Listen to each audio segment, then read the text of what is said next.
All right, Steve, we're going to talk about the Paper Mario The Thousand Year Door remake game in a second, but I have to ask you something first. It's a question we've asked many times in the past on this show and on our previous show, and now that you've played through the game, I'm hoping the question can finally be answered. Is Mario circumcised? They didn't even take off his pants. I mean, what kind of game rated E for everyone is this? Let's start the show. Step into video game land. Welcome to Fine Time.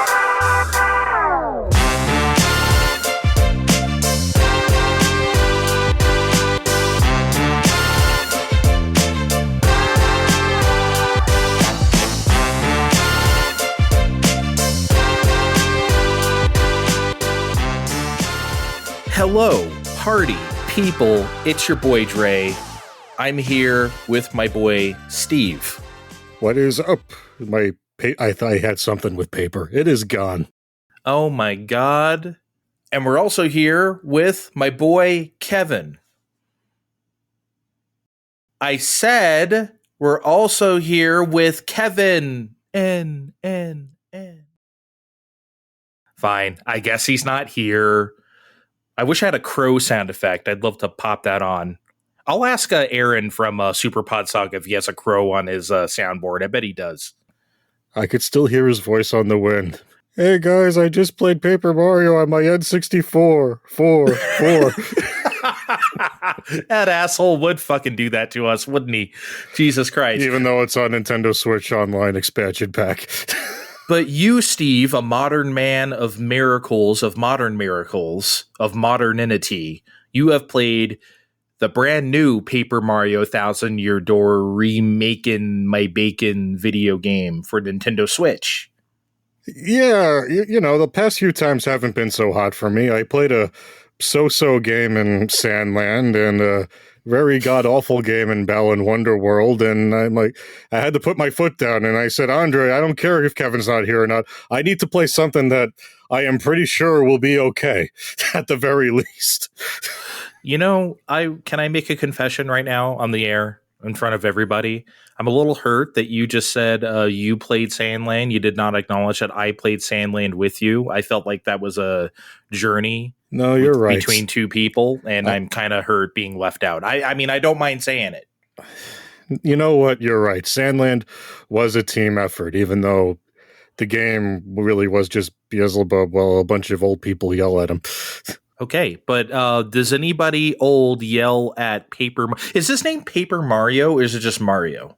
No, he's just Mario, but everyone that lives around him is made of papercraft. Like buildings and things are still buildings. The buildings are not paper.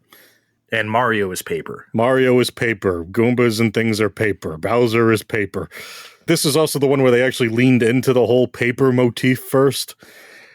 In the N64 game, we just called it Paper Mario Heroes, Mario's story there, but I think someone got the memo over there that we really like the paper thing here, so they really leaned into it for this game, and they didn't stop leaning into it ever since. That is interesting. I did know that it's called Mario Story. Maybe they just thought of it like, of course, storybook characters are made of paper. They live in the book or whatever. Like Yoshi's Story, but they're made of paper.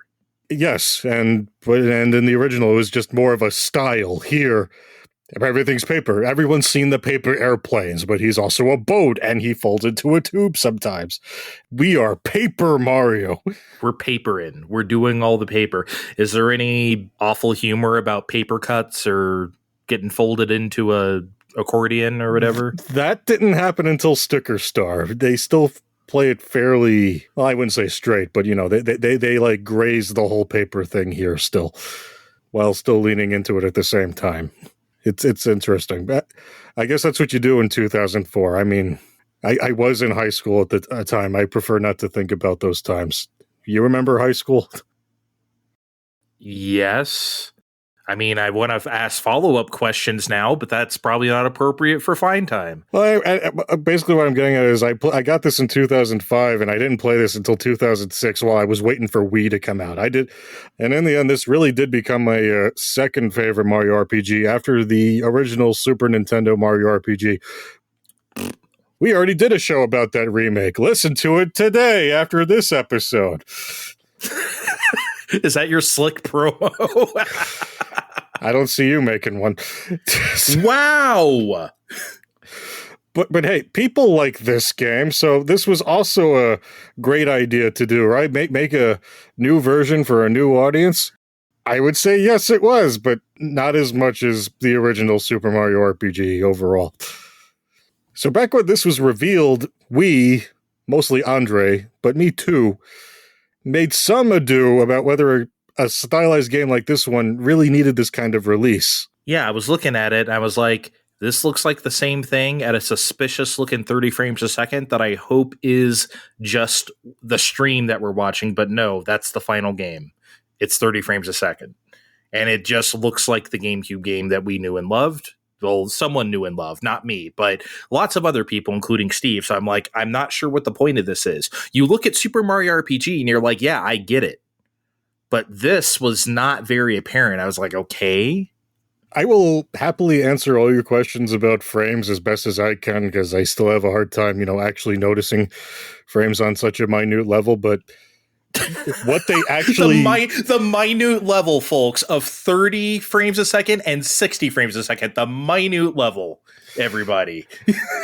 I'm blind, okay? What do you want? No. There's no way you get done with like 17 matches of Splatoon 3 and then go in the lobby and then your fucking eyes fall off because it's so choppy. There's no way that doesn't happen to you. How do you know that doesn't happen, Andre? I got a cream for that. There's no fucking way, man. More than Metroid Prime when we had this conversation. It's very hard to see what they do at first, but then I actually looked at footage from the old game, and there is a whole lot of difference. There's a splash of more color here, more lighting effects here.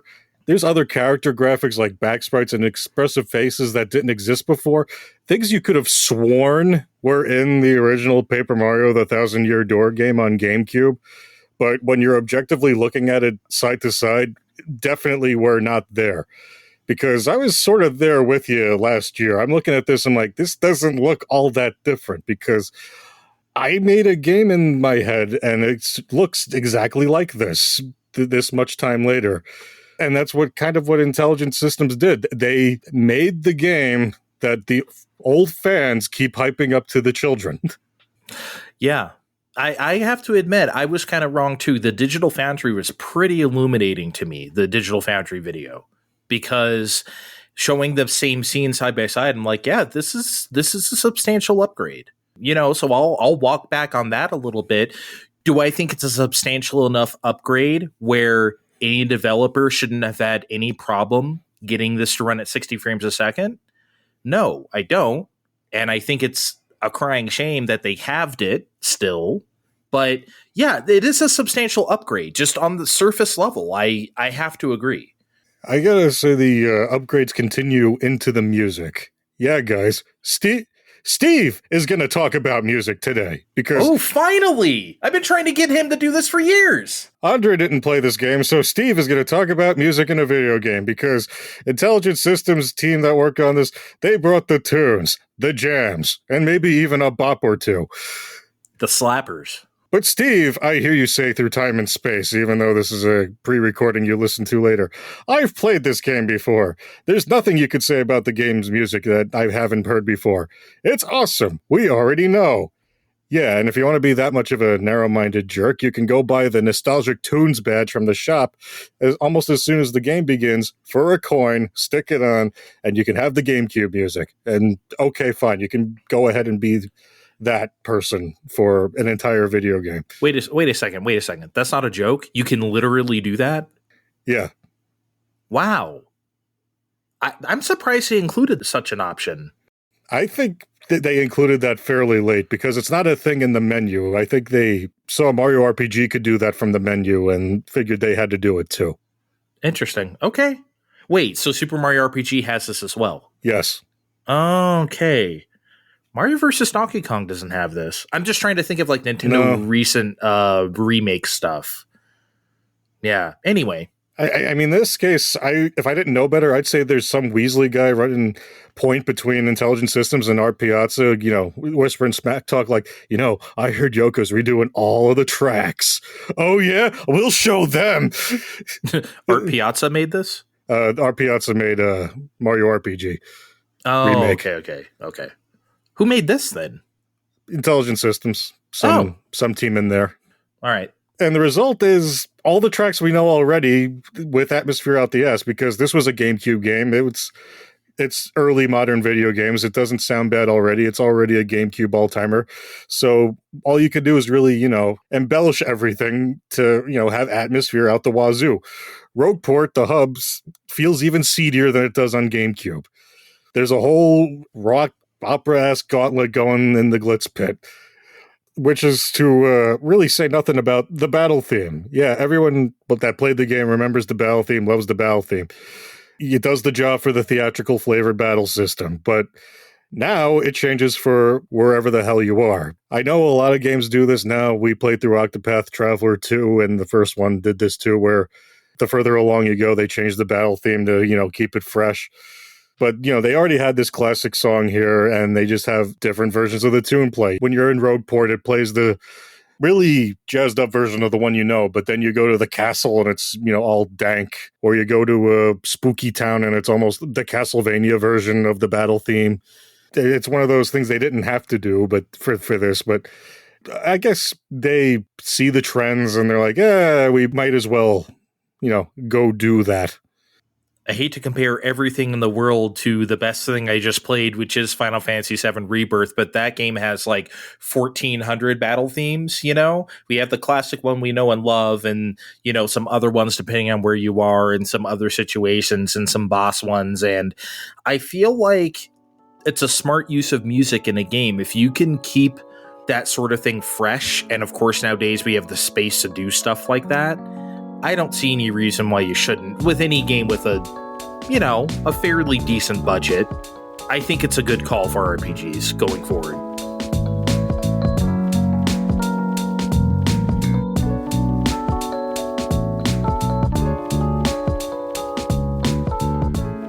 Because, there is the battle system that's trying to engage an audience, so your star meter fills. It's still fun.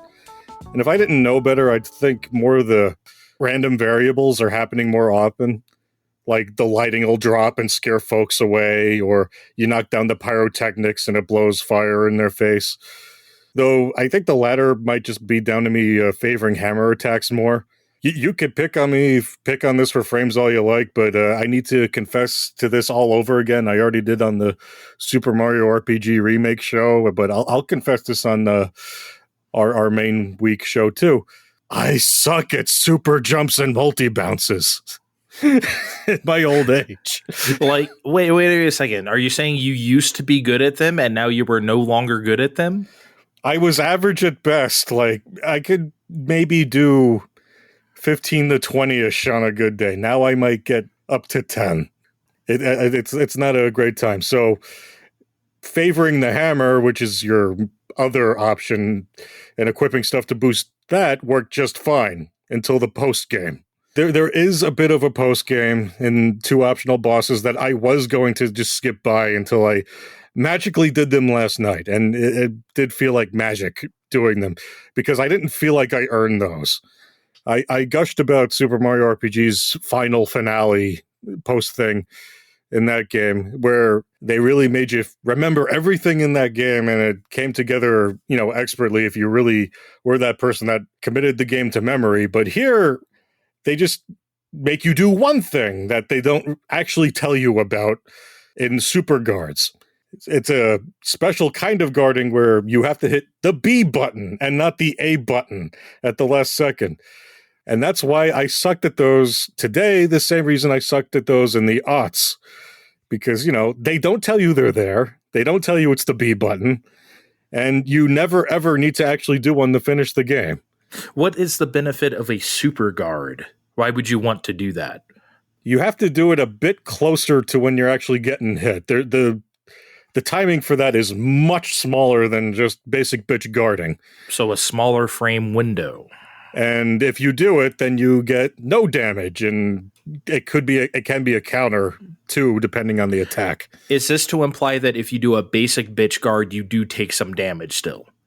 You can, depending on how much the attack would hit you for. I mean, I guess I could blame frames on that, but then I don't know. I guess I had a hot streak last night because suddenly I was super guarding like a fiend. Like, I couldn't do this the whole time. Now I can. You're in the zone. You're in the groove. Yeah, but now your groove back. But now the game's over unless they do 4K version with free update on Switch 2. If Switch 2 has any form of like, if you play this on Switch 2, it could be upgraded. Like if you play stuff on PS5, like a PS4 game, not like a PS5 SKU, but like an actual PS4 SKU that has upgrades on Switch 2. Man, I tell you what. Man, I really hope they do some of that, because there are a handful of other changes they did spend time making. There's a seedy underbelly, and it's run by mobster piantas from Mario. Well, they're from Mario Sunshine, but there's like a weird contingency of them, and they wear sunglasses. And I played 8 to 10 hours of it when it came out. So I mean, it's so out of my brain. I don't remember. I know, but they're like they're like the funniest group of whatever's in the game. And anyway, they had slot machines in their gambling parlor. Now they have Mario 3 slide puzzles that you play for tokens. Thanks, Europe. Yeah. Thank you, Europe. Well, I bet. Oh, I don't know. Dragon Quest 12 is going to be for adults. They may retain the slot machines. They better. I will riot if I can't gamble in Dragon Quest 12. I mean, come the fuck on. We have to. You just got done with 11, right? It's so good in 11. Oh my god. It is so good in 11. And there was more than one casino, and I'm like, yes. It's just fantastic. Anyway, we can't go down that rabbit hole right now. So there's no more slot machines in the Paper Mario Thousand Year Door remake. You should be like one of the, I can't even think of their names. I was going to make fun of those people online who like call like Stellar Blade woke or something like that, or whatever. I don't know. I don't even know what to call them, but one of those petitioners. I want to say incels, but that's too easy. Well, yeah, we know. I mean, that's implied. That's already part of the deal.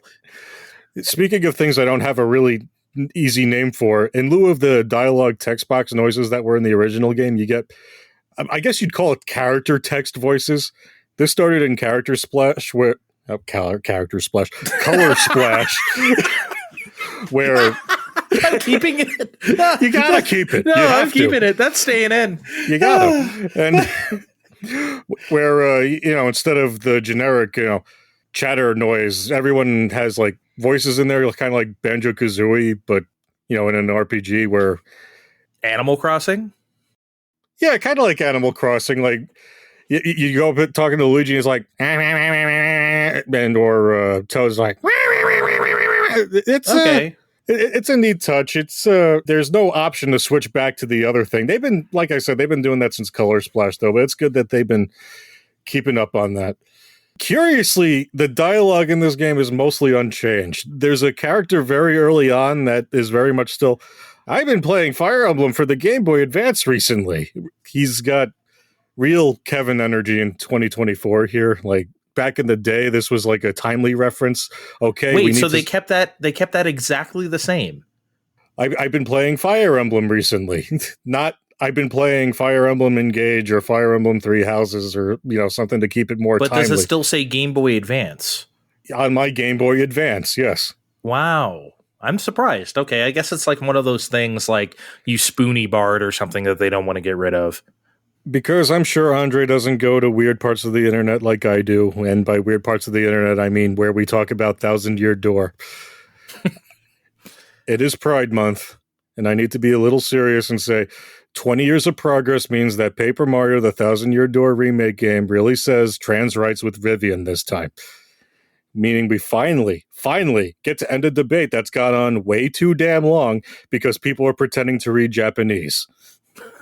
Oh, those are always the worst people, right? Remember the Unicorn Overlord person recently? Yes. That threat. Oh my god. like, point being, it's great that they finally did this because it seemed like the kind of thing Nintendo of America very often shied away from for a long time. Remember, they were scared to have Birdo show up for fucking years. They were like, well, what do we do with this?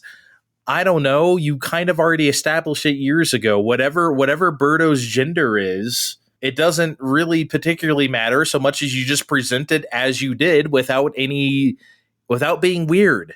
It could just be fine. And this can also just be fine as well. They really just addressed this with one line this time, and that's all they really needed to do, because in 2004, that's what caused all this confusion in the first place.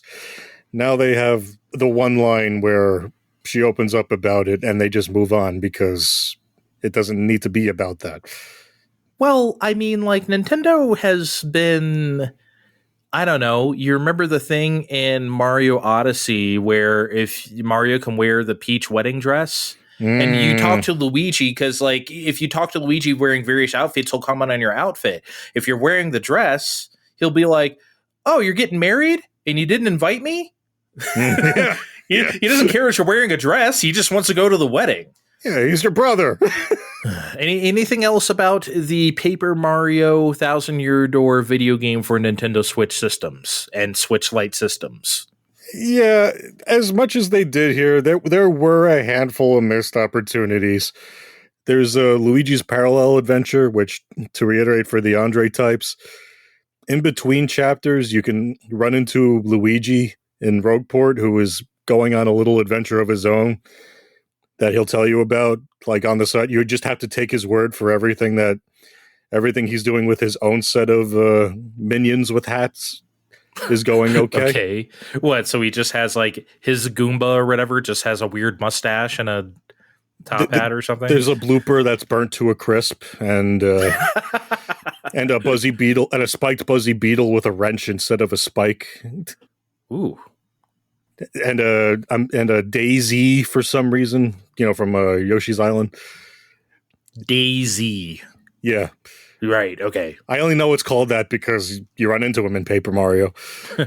I think the instruction book of Yoshi's Island says. But yeah, okay, so like, what, did you want to actually play as these Luigi segments or something? Is that what you're saying? Or? I thought it would have been neat if you could actually do these adventures and then like hand off items to Mario or something. Like, I feel like that's one of those... there's like fans would have actually wanted to do. Maybe it's funnier if we just hear the embellishments from Luigi, but given the different things Mario RPG added, I feel like this would have been a slam dunk to add. Maybe for the Switch 2 SKU. We'll see. Oh, they're not adding shit. But you know what? On the whole, Thousand Year Door is still great if you're itching to play this again. Or if you heard the us types, and by us types I mean me and not Andre, talking about this forever, on the internet, definitely play it. Don't worry about the frames. It's fun. Mm-hmm. Says the guy who says he can't tell the difference. I wish I had a magic button the next time you pop in Mario Odyssey to cut that motherfucker down to like 20 or something like that and see have you say, I just had a great time playing video games, guys. Bet you're gonna come in here and say, Andre, after Balan Wonderworld, I don't know what I think anymore. But you played Balan Wonderworld with graphics on PlayStation 5, the highest spec of Balan Wonderworld one can possibly play on a console. Yeah, and it still didn't work. We'll be back. Fine Time, broadcasting worldwide.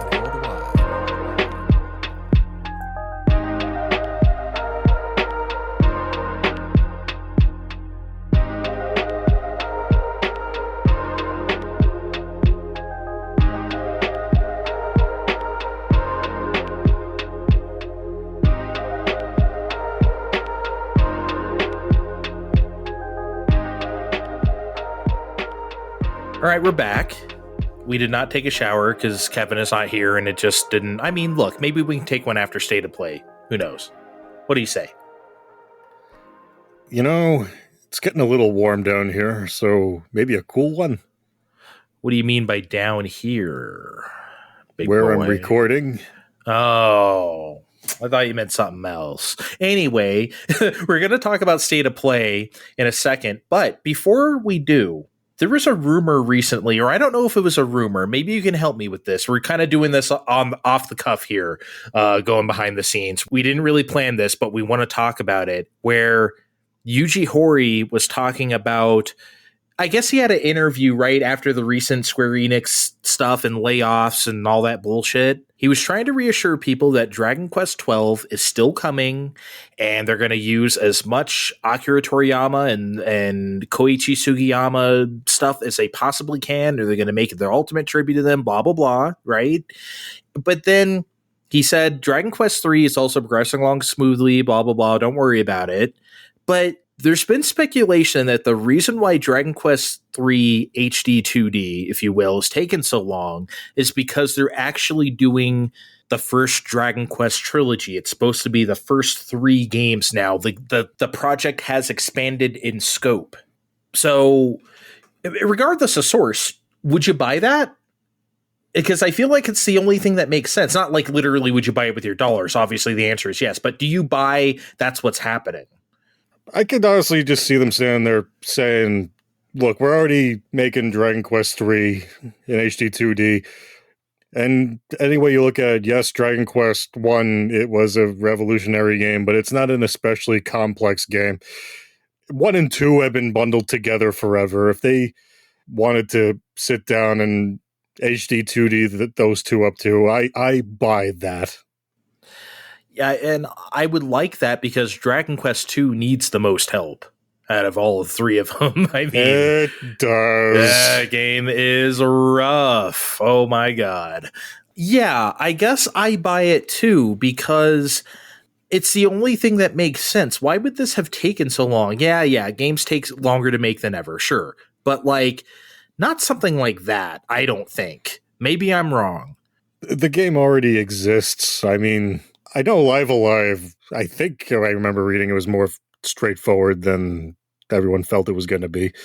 Yeah, from what I understand, they didn't really take any liberties with the SNES game. It's just kind of exactly that. So I wouldn't be surprised for Nintendo Direct June, which we know is coming soon, where they're like, Dragon Quest Origins HD 2D coming soon. You're telling me they wouldn't put that at a Summer Games Fest? They could. Oh, they could, but Square Enix does like, oh, you know what? Now I remember how this all started. Remember how the Dragon Quest Twitter tweeted that little video of like the emblem being drawn and said, Eldrick's journey is beginning or whatever the fuck they said. They didn't necessarily say 3. Well, 3 is the first in that chronologically, as I recall, but you know, that's still fucking K, but I mean, like, I don't think that's people still a loaded thing to say. Yeah. So that's how we got speculating. And then it was just like, I would love that to be true. I really would. The same way they did 4, 5, and 6 on DS.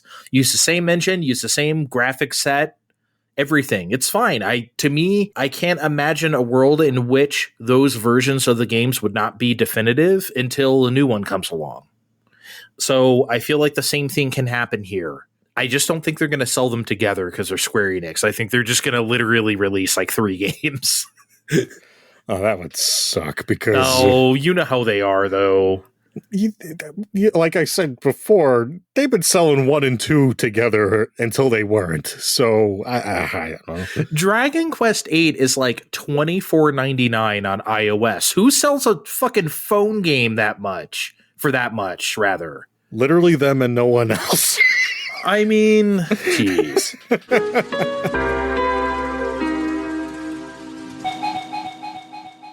All right. We had a State of Play. A few days ago now? I don't remember as of this recording. It was May 30th, a day where nothing else actually happened that day. Nothing at all. Nothing at all. I can't think of... I don't even know what you're talking about. No. Nothing that's gonna come up ever again. No. In the course of the history of anything. That's why the State of Play had 34 games. No, it didn't. But it maybe we should have. Could we? I usually like to do quick overviews before we start these. What did you think? I thought this was a pretty good state of play. I know, like, people online, like, I'm always going to be bitching. I thought this was pretty good. Not great, but, good. Yeah, good, not great is a good way to put it. Not everything needs to be earth-shattering. I know certain things like a direct sets the, unrealistic expectations for everything, but I'll take a good state of play over a great, humble direct. Who the hell wouldn't? So they led off with something called Concord? Yeah, Concord, or do we say it like Americans? Do we say Concord? Oh, God, that's what they're going to do, that's what we're going to do, aren't we? We're just going to call it Concord. Yeah, like we're conquering, you know what I mean? Like, I feel like that's what they're doing, or do we say it like Concord grape jelly? I think that's what we're supposed to do, but everyone's just going to call it Concord. We're Americans, bitch. We're going to say Concord. I wanted to group together Concord and Marvel Rivals, though, because those were the two big live service shoot 'em up games online, and I kind of wanted to talk about them together. Yeah, this is me not caring anymore. Not necessarily. Just I played the Splatoon 3 game today, and they just came at me with all kinds of shit for the new season. I'm like, how can anybody do this for more than one game at a time? And that's what I'm saying. 10 minutes of Concord aside, how many of these can the market stand? And then Marvel Rivals. and I think Concord in particular has a real price tag attached. Yeah, it seems like a retail product because they want you to pre-order it on PSN. Yeah. I just don't think a cutscene every week is going to be what moves the needle that makes everyone say, oh man, this is the one I'm going to play, and not Overwatch 2. That's what they said in the presentation. They said there's going to be a new cutscene every week, bonding you to the characters and blah, blah, blah. And you know why they're doing that, though, right? Because it's the Overwatch playbook. Is that what they do in Overwatch Town? That's what, no, well, not a cutscene every week, but that's how they got people into the characters with their CG animated shorts that were like 10 to 15 minutes long. And they'd release one once every, I don't know, couple months. And they had a bunch before the game came out, I think. And when a new character came out, they'd usually release one for them. And then they stopped that at some time in, like, I don't know, 2018 or 19 when they got lazy. And that's how a lot of people got into the characters. Not me. I just got into them from playing the game and all their funny quips and lines with each other and all the interaction. That's how I kind of come to like the characters, but a lot of people love those animated shorts, and they saw that, and it's like, we're bringing that shit back, bitch, and we're gonna have a AAA budget, and we're gonna make a new cutscene every goddamn week with Sony's money. Okay. Are you gonna buy it, though? I'm interested. But you're an Overwatch boy. I got news for you. Sorry to break this to you. Me and Overwatch have kind of been on the outs. Oh no, what happened? A little bit here. I didn't really play last season. This current season right now, I haven't also touched, and I probably won't touch it. The game, I don't want to get into it, okay? Because that's an entire podcast unto itself. But I'll put it real simply. They're not doing the things I like. And the changes they've made to gameplay and to character-specific changes as well have all been, in my opinion, pretty bad. And it's at a state right now where there's a lot of characters I used to like to play that are just not fun to play anymore. And there's entire roles because of some other changes. Again, I don't want to get into it. That's a whole other podcast where it is just not fun to play as that either. So right now I'm on the outs. I'm not saying I'll never play again, but suffice it to say, I'm playing the field right now. I'm definitely separated from my spouse, and I'm looking. I was going to say, so you're open to a new relationship. Yeah, I'm open to a new relationship, and that relationship could be Concord. Now, did I care for the fake-ass Guardians of the Galaxy, like, cutscenes? No, whatever. It's fine. I mean, I didn't really have any feeling about that one way or another. As much as you and Kevin make fun of me for loving the Marvel movies, I've never been much of a Guardians of the Galaxy person. So that's just not a type of humor or art style, if you will, that's going to like make me that interested. However, the gameplay did look interesting. It did for that kind of game. It was 5v5 like Overwatch 2, which is not my favorite. I wish it were 6v6 like Marvel Rivals is. That's a 6v6 game. And I know you've seen commercials and, well, you saw this state of play. That is Overwatch. Look at that art style. That is Overwatch with Marvel characters in it. It is shamelessly Overwatch. They should have just called it Marvel Watch. If they could get away with, honestly, they probably could have, and nobody would have said anything. I'm also interested in Marvel Rivals. Like a couple weeks before the state of play, I actually was watching some beta footage. Someone was streaming it live on Twitch. I guess some sort of like official Marvel Rivals channel. Marvel Rivals is 6v6. Like the original Overwatch. Overwatch 2 changed it to 5v5, and that's what Concord is doing too. But here's the thing for me that I don't like. Marvel Rivals is third person. I don't know if I want to play a game like this. It's one thing. I'm not saying that no third-person shooters that are PvP would be fine. I mean, obviously, like Splatoon is or whatever, right? Like, that's fine. But, like, I don't know. For something like this, Steve, I don't think I want to play third person.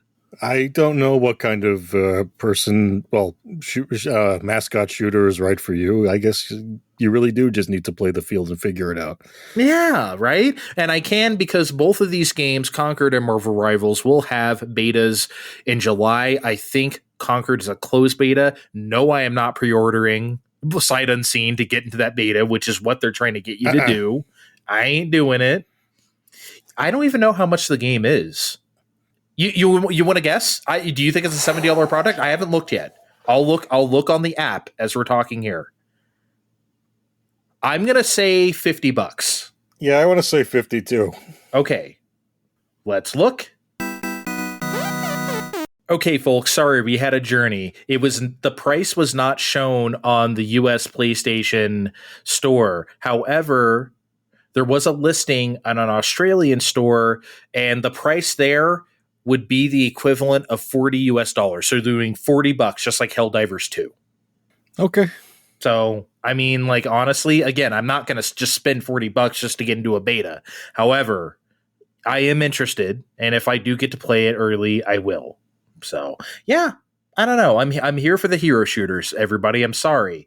It doesn't seem like everyone else was, though, Steve. It seems like a lot of people were bitching about this aspect of the presentation, as they are wont to do, right? Whenever anything like this happens, because live service has become such a bad word for some fucking reason to a lot of people. So, like, you know, everything that has that is bad or whatnot. So did you notice this? Did you think these complaints were valid? Because I felt like it was just kind of these two games. I think it's just what I said before. How many can we really put up with? And they did spend the better part of 10 minutes on Concord in particular. I know we make fun of Kevin for, fast forwarding that one time, pressed for 10 seconds, but they really made us watch that faux Guardians of the Galaxy pub scene for a hero shooter. And, I could see why some people would be turned off from that. Yeah, but that's I think they went so hard on that because that is the Overwatch playbook. Exactly. So I just feel like if they don't lean into that, then they don't really have much. I don't think that's true, but I think that's how they feel. Anyway, let's talk about what's going to be the best video game of all time, Steve. No, Andre, this is your time. You need to tell us what this is. Okay, now I don't know how much longer in the presentation this was. I'm sure there was stuff in between, like Marvel Rival or Concord and this, but as soon as I saw the Omega Force logo, I got very, very, very excited. And then those hordes of soldiers appeared in slow-mo on the screen, and I was like, holy shit, this is totally Dynasty Warriors, and it looks fucking amazing. Did you see how many people were on the screen, Steve? Did you see the number? I didn't count them, but it was a great, very many of them. Holy shit. Finally, we are using real next-gen power to fucking make one of these. You know, there's like been a lot of debate about graphics recently because of like, what's it called for Xbox? Came out 3 weeks ago now. Hellblade 2 and shit like that, right? Where it's like, you know, you can see every pore on her face and it's 4K and whatever. And it's like, how about we use technology to just do cool shit, not like make the most realistic eyeball with like 6 layers of like iris reflection or whatever. Like, how about Dynasty Warriors Origins? That's the type of shit that gets me excited about technology. Call me a fucking simpleton, but put a bunch of things on the screen and that works. There's a reason why Nintendo getting to be about 25 years ago showed off like Pikmin and that 100 Mario's demo and shit like that. Because they wanted to be like, look at the amount of things you can do. Mm-hmm. That's still impressive. And Dynasty Warriors Origins really impressed me because, again, it's real next-gen power this time. Dynasty Warriors didn't break away from the PS2 until like 7. Dynasty 7. That was like 2010 or 11, Steve. Dynasty Warriors 6 was still on like PS2. You know, so they held themselves back from like that generation a lot. It's Dynasty Warriors has always been like cross-gen city. And then in the PS4 generation, they just didn't, their engines didn't keep up and they just didn't like have the chutzpah sometimes. Like a lot of those games suffered from really bad frame rates. That's why I love to play those PS4 Dynasty games, Warriors games in general on PS5 because it cleans that shit right up. Yeah, you obviously have way more skin in this series than I do, but I saw this, and you know I'm probably going to have to get this too eventually. Well, not the same day you do. This is Andre will tear this apart in a week. But you know the trailer was a bit vague on everything that's going to happen. It's not coming out till next year, but holy shit, this game looked great. It looks so good. It looks so good. How could anyone not be impressed by this? Be charmed by this? Come on. Look at this shit, man. They also have a lot to prove because Dynasty Warriors 9 was terrible. Actively bad. The worst Warriors game ever. So I'm glad they didn't try to just re-up on that and just try to fix it or whatever. They did do a Dynasty Warriors 9 Empires, but it didn't really fix anything. This is called Dynasty Warriors Origins, I think, because they're kind of acknowledging that, okay, we need to stop. We need to do something here. And do something they're doing because, oh, God. Yeah, I can't wait for next year.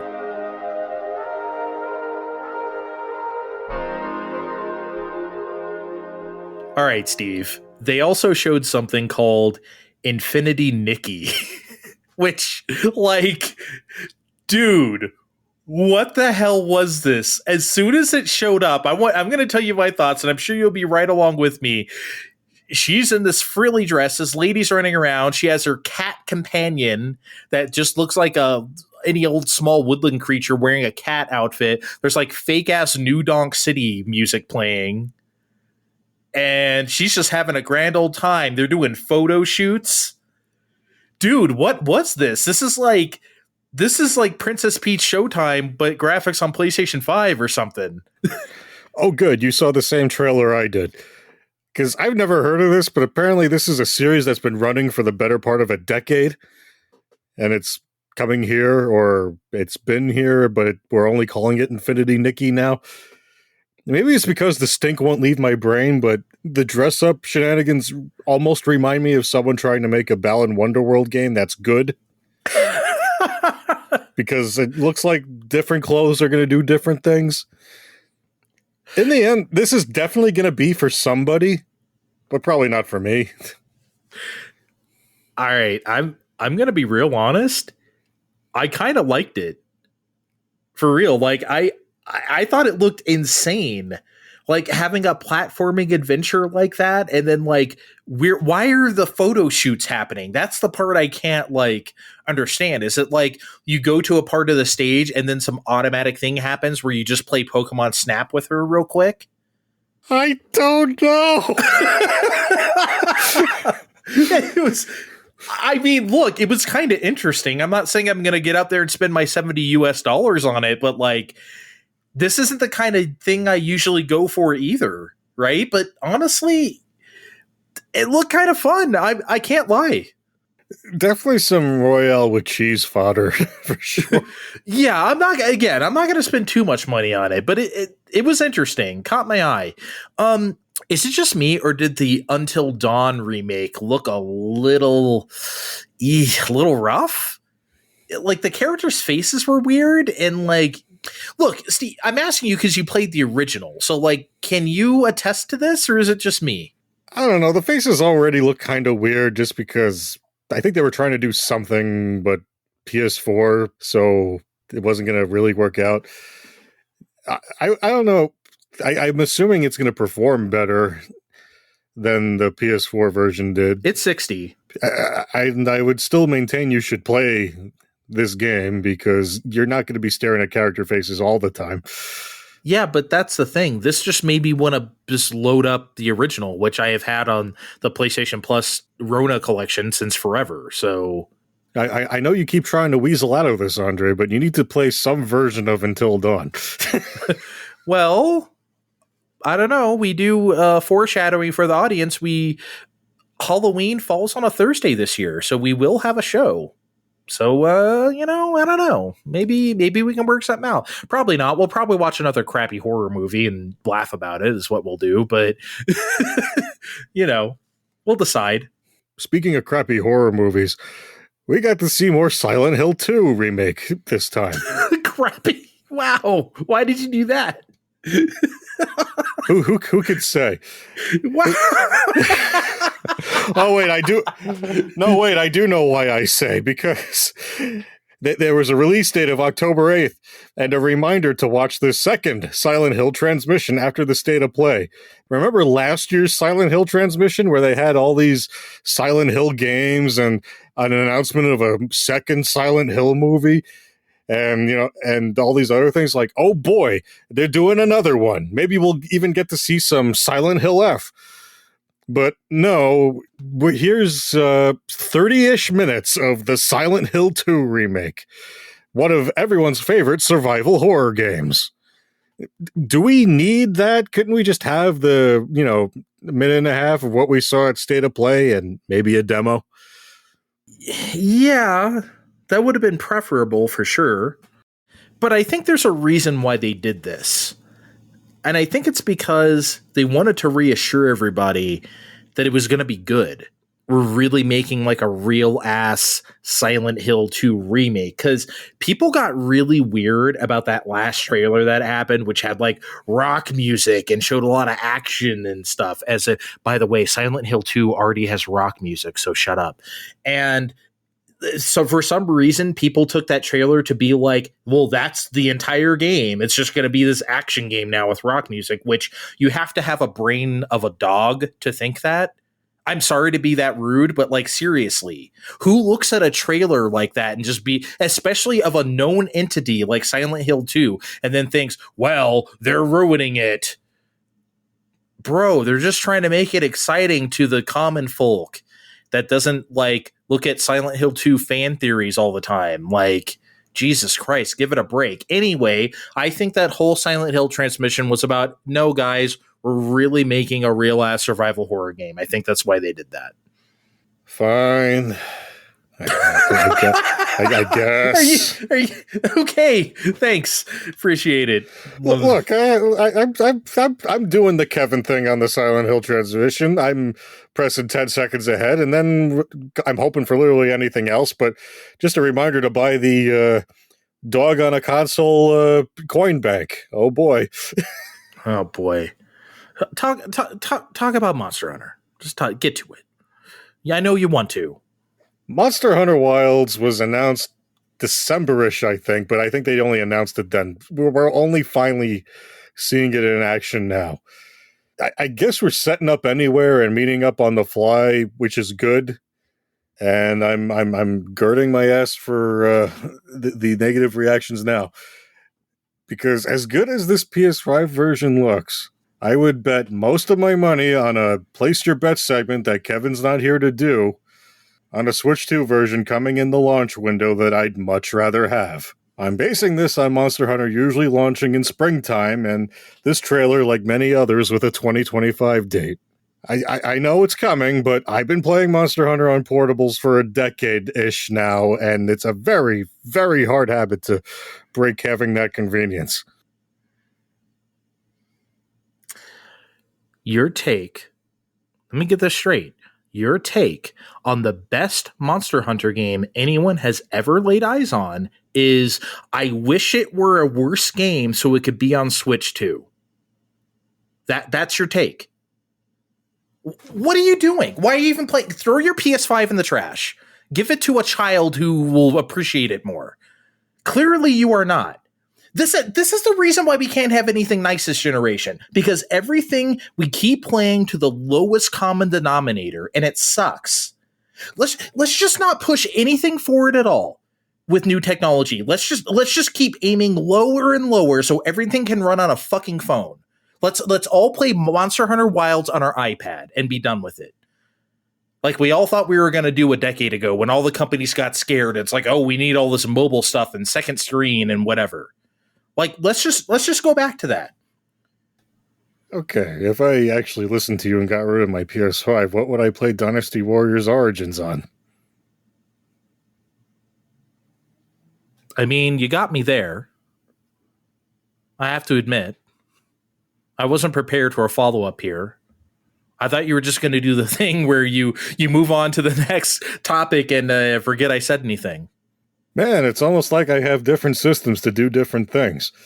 Oh, but can we do the good thing on the good system in a new way that we haven't done it before? But you just rather have the old. Okay, here. Why not just Monster Hunter Rise 2? Okay, fine. Whatever. I mean, like, why do anything then? Because my time on this earth is limited, and I might be dying soon. Selfish. You know, it's not selfish. Fucking Astro Bot. That game looked awesome. Bet you wish that was on Switch 2, huh? Wow. You would. You'd shell out $70 for that on Switch 2. Wow, Andre. No. Oh, this is different, huh? Firstly, I wouldn't shell out $70 for this. Why not? Just because I'm always worried about how much things are going to cut into a budget and what have you. This doesn't look like a $70 game to you. I mean, I doubt it's going to be one. I mean, it might be, and if it is, I'm buying it. I certainly wouldn't pay 70 on Switch 2 for it, Andre. I think okay, now all of a sudden it matters. Okay, gotcha. Anyway, how else am I going to do fun dual sense stuff with Astro? No, let's not push anything forward. I thought we were done with that. Let's just keep having everything on Switch. Let's keep having everything on PS4 for the rest of our lives. I don't think we're having the same conversation anymore. This Astro Bot looked fantastic. This is kind of exactly what I want right now. And it's coming out at the end of summer. So we don't have long to go. You notice that Sony's doing the thing now where like they're not announcing stuff too far in advance. They're kind of pulling a Nintendo and being like, we'll announce it when it's kind of close for the most part. They're not doing a whole lot of like if they had to take back like the Wolverine announcement, I bet they would. I bet they would have put it in a show like this where they can just say, even if it's 2026, that's a lot closer than to where they announced it from. I'm pulling this out of my ass, but maybe they're looking at what Microsoft's been doing the past few years and they're like, we got this game and it's coming out eventually. Shruggy shoulders, yeah. Remember last year they had Fable and like it's gonna come out. We swear. What was the Swampland game that looked like stop motion? We always forget the name of it.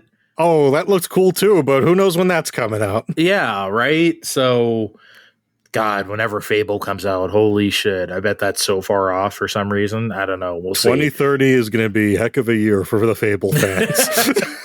I thought you were going to say 2030 might be a heck of a year for Xbox.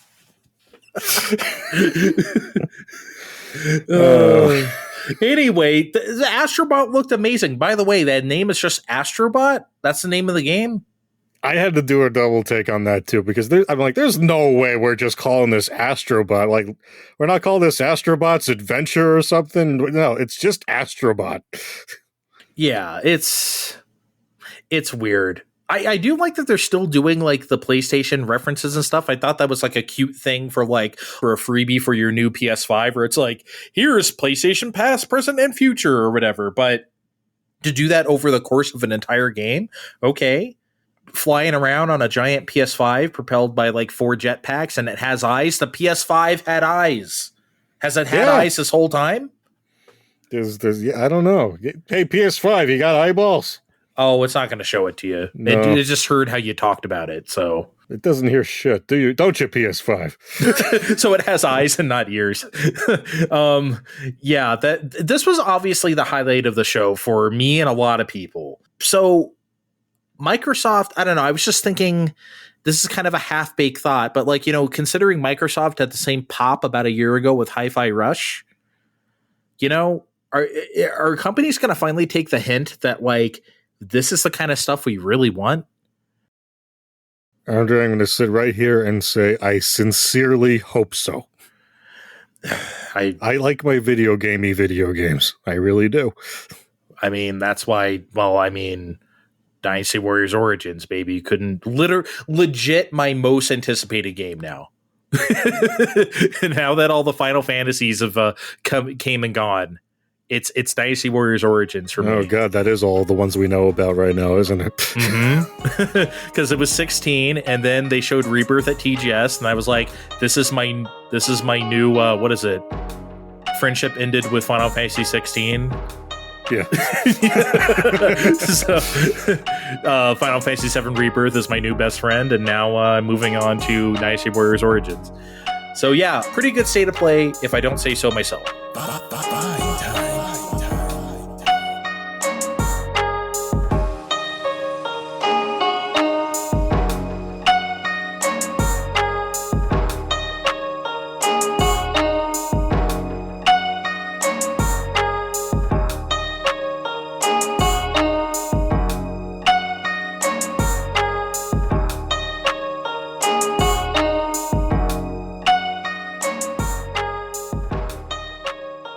Andre, we need to be real with the people. Okay. Something else did happen on May 30th we'll never recover from. Okay. And that was the Marvelous Showcase of 2024. Well, I don't know. I kind of feel like I've recovered a little bit. One thing I did not recover from is that this show opened with, I'm going to be real careful here, Farmagia. The presentation was in Japanese, and I had English subtitles on, so I think that's what it is. Steve, the anime trailer they showed for this Farmagia was insane. It might be the most anime-ass anime thing I've ever seen. There was like Yu-Gi-Oh! Summoning circles and then like fake-ass Pokemon, but then there was like cards, but they didn't appear to be playing a card game. I saw the logo for Farmagia. I'm like, oh, they got another farming sim on their belt, Farmagia, but right. But then there was all the stuff you just said, and what are we doing here? I mean, look, we're covering this Marvel showcase. We're covering this Marvelous Showcase, obviously, because Kevin isn't here and he would just peace out on this segment anyway. And we covered it last year, so we wanted to talk about it again, even though there wasn't much. There's only a few things here. But, Steve, that even for us, seasoned weebs, that was too much for me. That was like, what the hell is this? Usually I can, discern what we're supposed to be doing in the weeb times. I don't know what we're doing here. I have no clue. It was weird. Anyway, I'm not interested or disinterested. It's just, I just thought that intro was weird. They showed the next story of Seasons, aka Harvest Moon, but not really. But they didn't give it a name. It was just the next story of Seasons, right? I don't know. I guess they indirectly acknowledged that they have competition in the farm game space, so they were showing some improved assets like, livestock and plants and things, which I feel like was important to do. Well, not important, but a good thing to do considering the last Harvest Moon game. I think I shared the cover with you because I definitely shared it with the Poke Pals. Was just look at all these waifus we have on the cover. Eh? Eh? Look at us at Natsume having no shame whatsoever. Oh, was that the thing where they showed like 2 rows of waifus and there was like 2 dudes and in some the back? husbandos? Yeah. Yes, that's the one. Okay.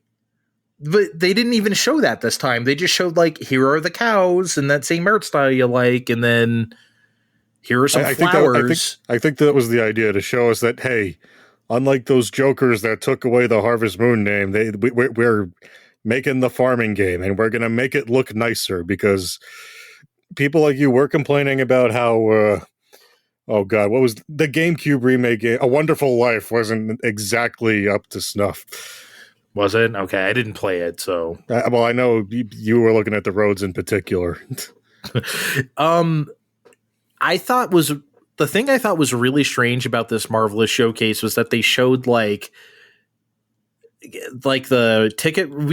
Here in the US we call them ticket redemption games, but like in Japan, I'm sure it's the same idea. But what are they? They were like some weird crane games, or one of them had Pokemon. Andre, I'm sitting there, mouth agape, when Marvelous came there and said, "We have a Pokemon arcade game, Pokemon Frienda," and then they go into it for however long. I mean, it's kind of meh. They're skewing younger and relying on tchotchkes to keep track of the Pokemon you catch. Not unlike Derby Owners Club. You remember that from Sega, where you're sitting there and you're pretending to race horses, and you got the little cards to keep track. I miss that game, and fuck you for getting rid of that. All the Dave and Buster's is. I did all the cards for Sega's. They published the Wangan Midnight Maximum Tune games. Yeah. So to save your progress, you also had cards. So I'm sure it's the same thing at Derby Stallion. Derby Owners. Derby Stallion is the Kawaii thing. Okay, but you're just casually here in your presentation saying this is coming out this summer in arcades in Japan. And then right after that, they like, also, we have a crane game coming, Tri-Catch. It's got this rotating crane, and they're showing it picking up a Story of Seasons cow. Like, look at how fun this is. I'm like, yeah, I'm looking at how fun this is. Why can't I play this? Yeah. I guess it's supposed to be more of an experience than a game of skill, because they're already advertising a whole line of Story of Seasons cows that are going to go in this machine. But I mean, look, what else would people want from that thing? Of course, that's what they would. It's just crazy. It's well, look, man, that stuff is still big business in Japan, so they gotta, that's kind of a big deal to land a Pokemon one, though. I bet they were proud to show that off. Well, you could tell from the presentation that they were. So, look, if I had a Pokemon game to show off, I'd be dragging the Pokepals in here, and they'd be like, "Steve, anyone could license toothpaste. Why are we here?" Then they showed a bunch of indie games that are mostly not Japanese. I think if none of them are, but just a bunch of stuff that Marvelous is publishing in Japan. Yeah, I think they might be doing it here too. They weren't clear on that. They really cut the trailers on things you'd need to see in an indie space as an indie label. There's the stylized word we bleep, from Kickstarter, and Bo Path of the Teal Lotus, funky side scroller, and Bit Summit Game Jam winner, and Death the Guitar, and even a farm sim and Moonlight Peaks. Yes, they're publishing an indie farm sim. I think someone needs to tell them that, maybe they don't need to publish the farm sim, but even though this one has Dracula. What? What the hell did you just say into the microphone? The Moonlight Peak farm sim game has Dracula, because I think he's the grandpa that died or is going away, and you need to impress for however long the game is. I am suddenly much more interested in playing a farm sim. I think that's what was going on. It was. I'm just. It was just a fun thing to watch overall. The indies, the whole show. At least until we made it till, the Daemon Ex Machina Titanic Scion trailer again. I mean, I think it was something different from last year. However, they showed just as much of nothing. And it's like, what was the point of this? You have a trailer like that to tease the fact that, like, this game exists. You can't just do that again a year later and not show any gameplay. Like, if you're not ready to show the game, fine, but then just don't have it in the show. I don't know what the point of that was. They had it on the board at the beginning, like, okay, this is the stuff we're going to talk about today. And at the end was Daemon Ex Machina in English. Like, okay, we're going to see the gameplay this year. We saw the one robot standing on top of a bunch of other dead robots. Great. Ta-da. Good job. And then showed us the name of the game again. It was useless. Why did they Good do job, that? guys. Looks like I have more time to play the first one still. The first one is on Steam now, which is definitely the way I'm going to go now, because now it'll run at a frame rate that is not painful. So I think my laptop would cry if I asked it to run the Steam version of Daemon Ex Machina. Yeah, so that's definitely a Steam Deck game for me. Anyway, yeah, fun little show. Marvelous Showcase 2024. I'd almost say it was marvelous. Go to bed. Go to bed.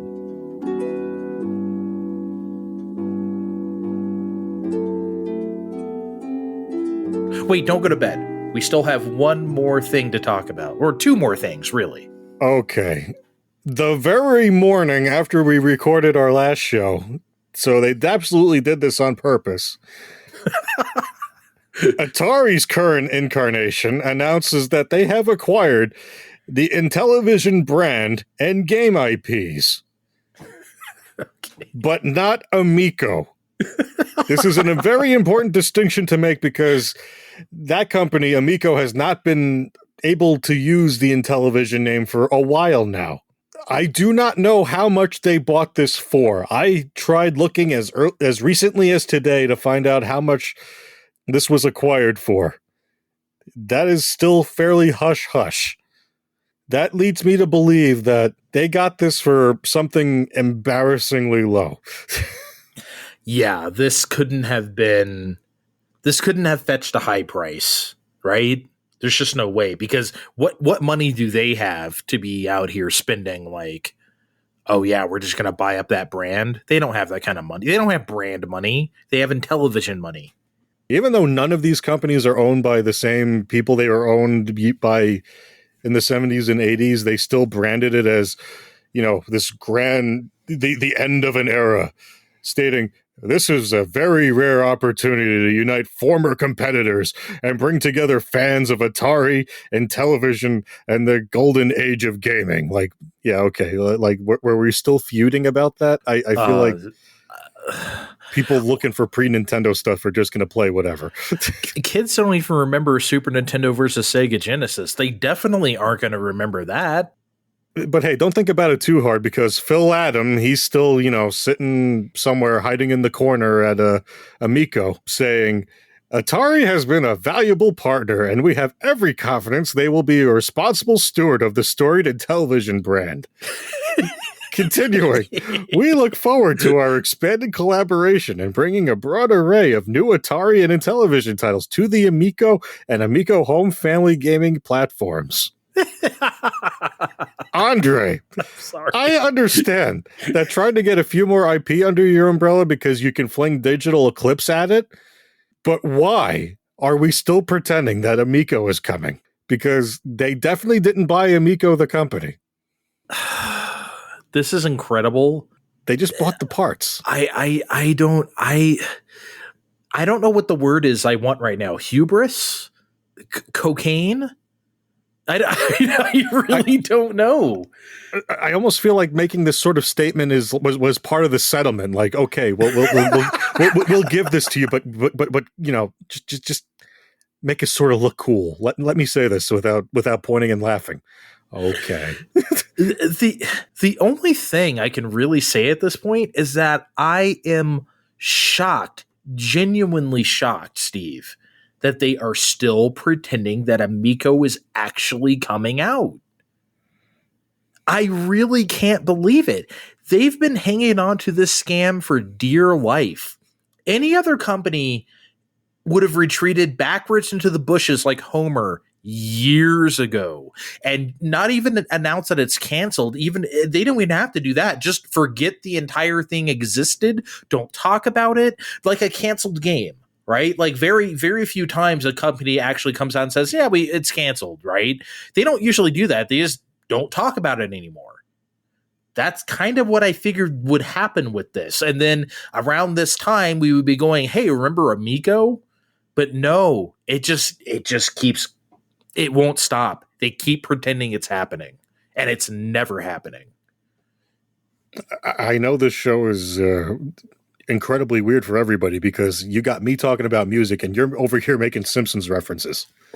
This is not the way Fine Time operates. I know. All right, well, let's take a short break, and then we can talk about Furiosa, a Mad Max Saga, spoiler-free, by the way, and its bad box office take in a second. You're coasting with Fine Time.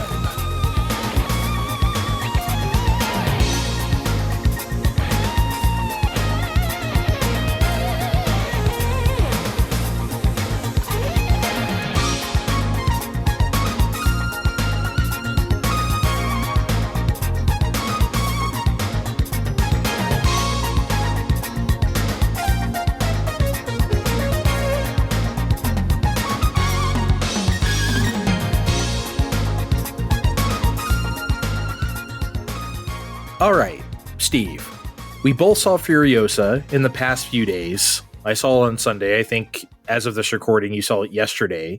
What did you think? Let's start there. You know, Andre, I think I had more fun than I thought I was going to have. I'm always a bit skeptical once we get to the third or fourth thing of something, even if we do space it out by however many years. In this case, fifth, yeah. So, but yeah, I had fun for 2.5 hours. I think it could have just been 2 hours, but I feel like that way about a lot of things. Yeah, you know, I'm also the person who says I think a lot of movies could have 20 minutes cut out of it. This is not the case where I felt that way, honestly. I liked all of it. I didn't feel like there was any egregiously slow part. I thought, well, you know what this is, though? This is now like a real-ass Mad Max movie with the characters and all them freaks and stuff. Yeah, Fury Road had that, but that was also like George Miller hadn't got to make these in like forever, so he's just like, I'm going to do every balls-to-the-wall thing I can possibly think of in one movie, which is great, and that's why it's one of the best movies of all time. Furiosa actually takes its time. You still have that action, right? But it's a lot more, I don't even want to say character driven, but he expands his world. He finally tells us about his world. There's Gas Town and there's a Leper Town or whatever. Yeah, the Bullet Farm, right? That's so ridiculous in the year 2024, but here it is. Anyway, I really enjoyed Furiosa. Unfortunately, it hasn't been doing well at the box office. It made $26 million over a Memorial Day weekend, which is abysmal. That is terrible. As of this recording, it is sitting at 50 million domestic and 116 million worldwide. Steve, this seems like a good time to mention that this movie cost $168 million to make. Ooh, Andre, if we were doing one of our movie podcasts, this is where I would say this didn't make a profit at all. Well, I mean, I don't think this movie, look, there's still time, right? You never really know, but I don't think it's really going to. And of course, everyone is equating this to the death of movie theaters and blah, blah, blah, which I don't want to do because I think that's dumb, because I don't think that's true. I don't think that's what's happening here. But at the same time, Steve, I'm not going to sit here and pretend I have all the answers. I think we can explore this together, the reasons why this movie is bombing. And so what I want to do is that I'll just kind of make a proposal and you can agree with me, disagree with me, etc. Okay, I got 6 of them here. So let's see what you think. Here's reason number one why I don't think Furiosa is doing well. Does anyone remember out there that like Mad Max isn't actually that big of a box office thing? Because it's not. Fury Road did the numbers it did because of the critical acclaim. It was so high and everyone who saw it loved it that it practically willed itself into being like a barely financial success, or I guess maybe we should say modest. But Fury Road barely made its budget in America, which I think was like 150 mil. That's because it's a 2-hour R-rated action movie about a bunch of fucking freaks, you know? And guess what? Furiosa has even less action and more freaks. So I love this shit. You love this shit. But Steve, I do not think that Mad Max is mainstream fodder. What do you think? No, you're right. Mad Max was always the niche film that the right people saw. The right people being other creatives that kept referencing it directly or indirectly in their work, ensuring that we'd always remember it in the zeitgeist. Like, you know Hideo Kojima has seen a Mad Max. Yeah, you know, whoever, I cannot remember his name right now, but what is Fist of the North Star if not Mad Max? It's exactly Mad Max with martial arts. I mean, it's easy to see all these other things and then imagine, of course it did well. Look at all this other shit that spawned off from it. But no, I mean, even only remembered this earlier today. There's a Super Mario Brothers Super Show of all things where Toad rolls in on a motorcycle like, I'm the Toad Warrior. And he's got like a spiked helmet, mushroom head on. And like, oh my, and like even they're doing it. I'm like, oh God. Yeah. See, it became such a cultural like thing that people know, but like the movies, not necessarily the biggest draws. I am sure this was like a big rental hit. Like, I'm sure a lot of people took it out of Blockbuster or the store, but box office never was. Well, I mean, I could imagine this being shown on like HBO back in the day, right? A lot, sure. Or whatever. When did HBO start? 1977? Yeah, so they would have been in time for this. So anyway, point number two. For the last 15 years or so, the Memorial Day weekend has been dominated by some big Marvel movie, usually, right? That's not the case right now. But still, Memorial Day is the weekend for like family crowd pleasers, not a post-apocalyptic freak show. So do you think Furiosa would have done better released in like August or something? Ordinarily, I would think this, but overall, I would say it was the time that it took in between Fury Road and Furiosa, combined with the general inflation woes that we're all suffering from. That's the enemy of this right here. Because Garfield was the family crowd pleaser for that weekend, and it was neck and neck with Furiosa the whole time. Yeah. People are just feeling the pinch right now, and going to the movies for a fuck ton of money, if it's something like AMC or Regal, that's very easy to cut from the budget, I would say, especially when nearly everything hits streaming a few weeks later. Yeah. I'm not saying doom and gloom for movie theaters either, but it's been going through some rough patches, and this is just another one of those, I'm going to say for now. I mean, there was a reason back in the day we had such long waits between movie theater and then second run theaters, which barely, I feel like we don't really have those anymore. There isn't any more around here anyway. The one I used to go to died when I was a kid too. Yeah. Like, I mean, we used to have like, you know, if you wanted to watch whatever on VHS, you're going to have to wait like a year. It used to be an insult to be direct to video in like 6 months or something like that. Now it's like 3 months, if that. Man, direct to video. I guess we really don't do that at all. I know we have this discussion for OAV times, but that's just not even a consideration anymore. It's just streaming or not. Yeah. But of course, by direct to video, I do mean VOD and streaming and whatever, but it's just like, there used to be that, and we don't have that anymore. But anyway, that's another discussion. Let me run this by you. Point number 3. We already had a Furiosa movie, and it was called Mad Max Fury Road.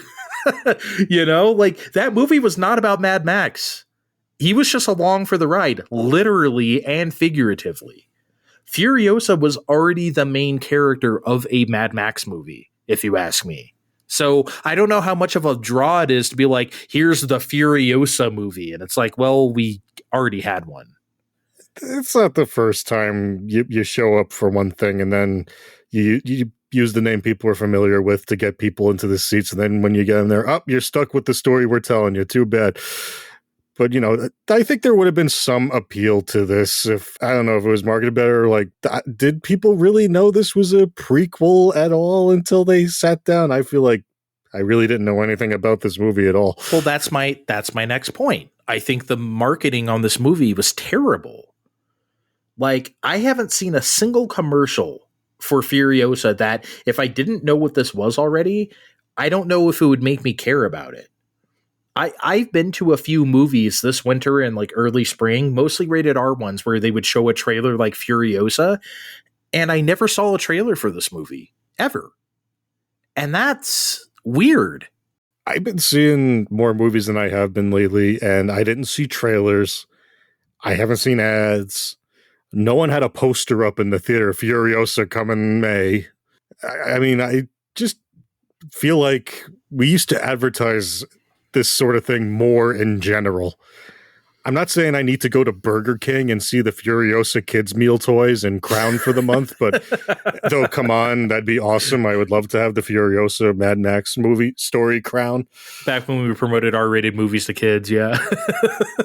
But, there used to be a movie ad on a billboard on the road here, or some other kind of ill-advised tie-in somewhere else. Like, remember, A Quiet Place 2 had a tie-in with Bugles right before the pandemic.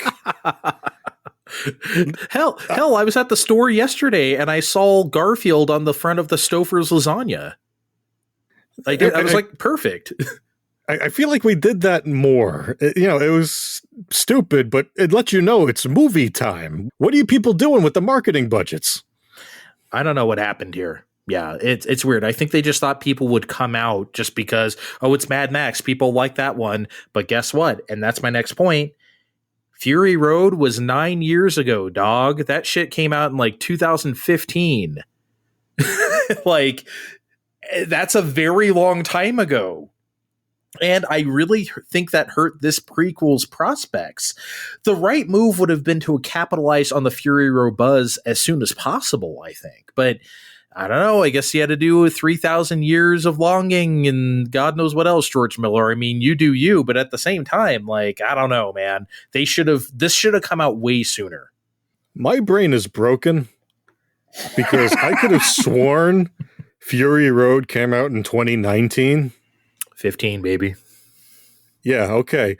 I know I'm fucked up that way, but maybe, just maybe, everyone else's brain shouldn't have been. The people that do this for a living maybe should have kept better track of the calendar.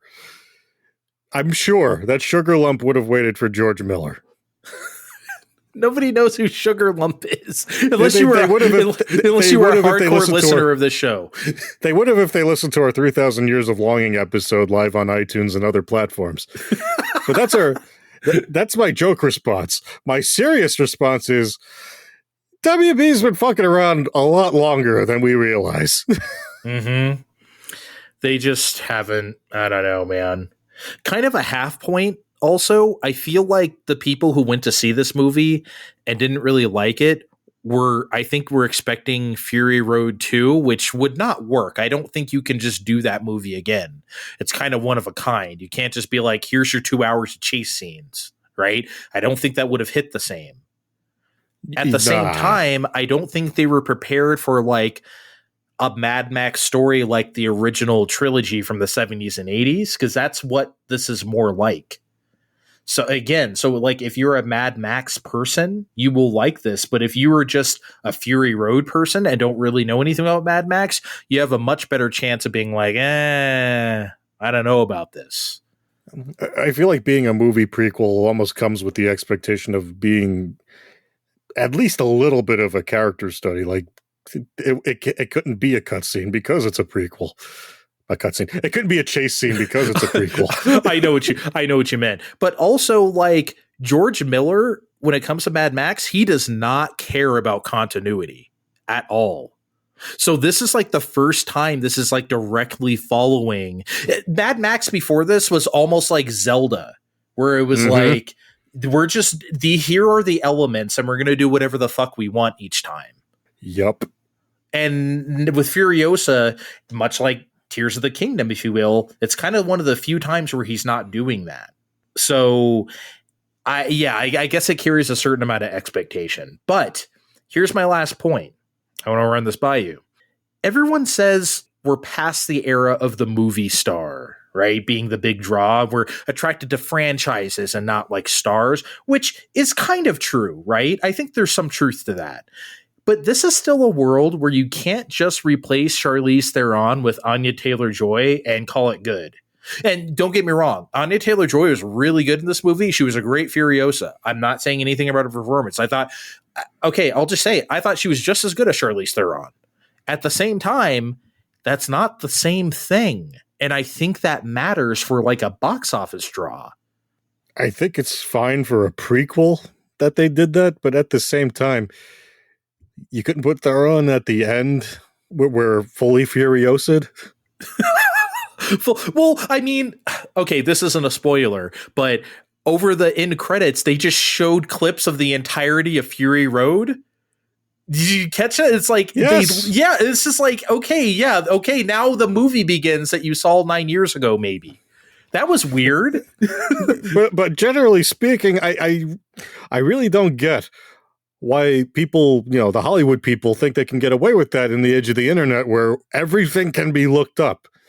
I know this happened on TV all the time in our parents' younger-ish times. An actor died or went nuts or took on an ill-advised live show somewhere, and they just slot in a new actor to play the same character. They're still doing that on TV, by the way. Yep. Last Man Standing, which was borderline MAGA Home Improvement that ended a number of years ago now, swapped out the middle daughter when she moved on to something else. Come on, guys. We all see it. Just say she took on an opportunity overseas or something. I think the first time I ever got shocked like that is when they replaced Becky in season 5 of Roseanne. And I was like, that's not Becky. It was Sarah Chalk that replaced her, which is a fine actress in her own right. But it was just like, huh? Who the hell is this? Right? And then there was that weird season. I think it was season 8 where they had like both of them in particular episodes. I don't remember this. Yeah, it was weird. There was even, because like sometimes during a code, I don't know how much Roseanne you've ever watched, but like they always have like a kind of a over the credits, say like a short scene.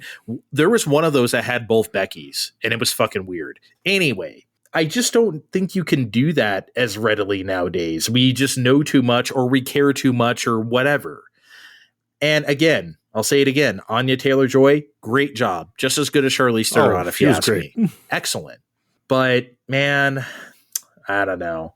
I'll still root for our Princess Peach voice up there being Furiosa, even though she didn't get to say fuck. She didn't she? Nah, nobody got to say fuck this time. Mad Max, Tom Hardy barely got to say fuck in Fury Road. Barely. You had to strain to hear it with his grill mask thing when he's strapped to the car. Yeah. That's the only time. Anyway, maybe the bombs that went off in Australia. Oh, by the way, do you like how the movie zoomed in on Australia from the globe? Like it takes place here. Like, where else would that take place? I don't know. It's weird. Anyway, should we get the fuck out of here? We've talked a lot today. Okay, thank you for indulging my points about Furiosa. Great movie. If you're a Mad Max person, go see it. If you're not a Mad Max person, still go see it. Great movie. We'll catch you next time on Fine Time. Follow us on Twitter at Fine Time Podcast. Check the description of this podcast to find our names on Blue Sky. See you next time. Bye. We'll catch you next time. This has been